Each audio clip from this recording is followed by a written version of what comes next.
Shalom, selamat berakhir pekan Bapak Ibu Jemaat Tuhan.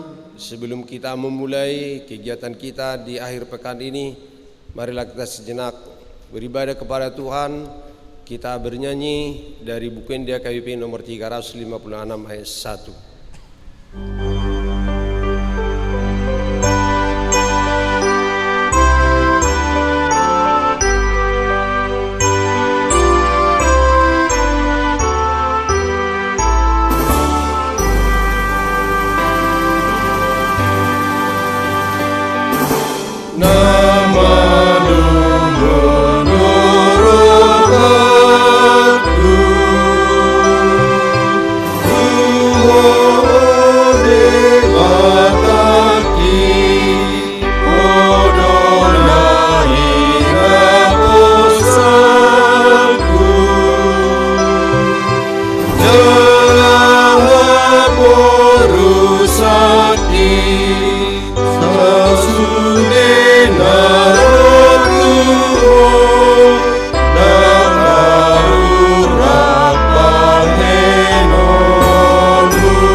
Kasih karunia dan damai sejahtera Allah kiranya menyertaimu di dalam Kristus Yesus Tuhan kita.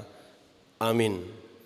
Bapak Ibu Jemaat yang diberkati Tuhan, firman Tuhan untuk kita di pagi hari Sabtu ini diambil dari kitab Mazmur pasal 86 ayat 11. Mazmur 86 ayat 11. Tunjukkanlah kepadaku jalanmu ya Tuhan, supaya aku hidup menurut kebenaran-Mu. Bulatkanlah hatiku untuk takut akan nama-Mu. Saya jarkon matuau ali jahuba dalanmu. Asamar pangalahu hau di bagasan hasit tongami. Saya pasada marohaku maka biari goarmu. Saudara jemaat yang terkasih, salah satu penyebab orang meninggalkan Tuhan adalah karena penderitaan. Terkadang pada saat menderita mereka menjadi meragukan keberadaan dan kemahakuasaan Tuhan. Mereka merasa bahwa Tuhan tidak berpihak kepadanya saat mengalami penderitaan dan kesulitan hidup. Terkadang pada saat mereka pada posisi aman dan nyaman, giat melayani Tuhan. Namun ketika kesulitan hidup yang besar menimpa, akhirnya mereka lari dan menjauh dari Tuhan. Namun dalam nats renungan kita hari ini yang merupakan Mazmur Daud yang digolongkan kepada ratapan pribadi daripada pemazmur. Daud meratap karena keadaannya yang susah. Musuh-musuhnya ingin membunuhnya dan dia merasakan dirinya betul-betul lemah. Jika pada saat ini kita juga merasakan tekanan hidup yang begitu besar, mungkin belum seberapa jika dibandingkan dengan Daud. Tetapi apakah itu membuat Daud meninggalkan Tuhan? Ternyata tidak. Kesulitan hidup itu justru membuatnya semakin mendekat kepada Tuhan. Dalam keadaan seperti itu dia berdoa. Sekilas tidak ada yang luar biasa. Apa hebatnya berdoa? Tetapi kalau kita mengalami masa-masa yang sangat genting, berdoa itu pun merupakan suatu pergumulan. Dengan berdoa, kita menyandarkan diri kepada pribadi yang tak terlihat. Memang ini tidak mudah. Lalu, mengapa Daud bisa tetap percaya kepada Tuhan? Karena Daud sangat mengenal Tuhan. Lihatlah pernyataan imannya dalam ayat 8 dalam pasal 86 ini. Ya Tuhan, tidak ada ilah seperti Engkau. Tak ada yang melakukan apa yang Kau lakukan. Ini adalah pengakuan iman yang sangat kokoh. Daud tahu Allah maha segalanya, tidak dapat dibandingkan dengan apapun. Kemudian di dalam ayat 15 dalam pasal 86 ini, Daud juga menyatakan karakter-karakter Allah yang dia kenal.